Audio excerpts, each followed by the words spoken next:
যখন রতন সিং খুররম মানে শাহজাহানকে বন্দি করেছিলেন, তখন জাহাঙ্গীরকে মেসেজ পাঠায় যে একে এবার বন্দি করে নিয়েছি, এর সঙ্গে এবার কী করব।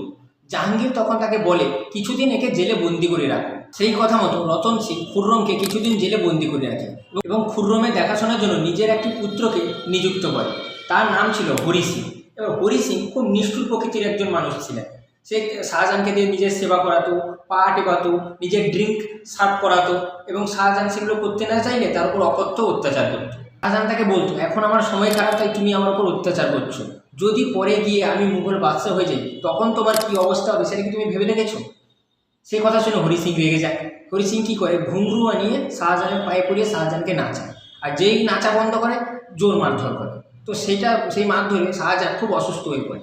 পরের দিন যখন রতন সিং শাহজাহানের সঙ্গে দেখা করতে আসে, তখন থেকে শাহজাহান অসুস্থ হয়ে মাটিতে পড়ে আছে। রতন সিং ভাবেন বাপে ছেলে লড়ে, পরে যদি গিয়ে মুঘল বাদশাহ হয়ে যায় তখন আমাদের আস্ত রাখবে না। তখন সে কী করে, হরি সিংকে বকাবকি করে তার বদলে তার আরেকজন পুত্র মাধব সিংকে খুররমের দেখাশোনার জন্য নিযুক্ত করে। মাধব সিং ছিলেন ভালো চরিত্রের মানুষ। তিনি শাহজাহানের সঙ্গে গল্প করতেন, মদ খেতেন।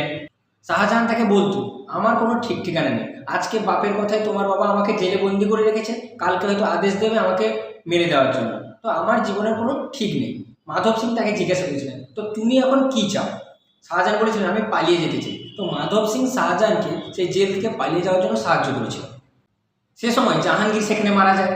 শাহজাহান তার বাকি ভাইদের মেরে মুঘল বাদশাহ হয়ে যায়। তো মাধব সিংয়ের উপকারিতাটা তার মনে ছিল।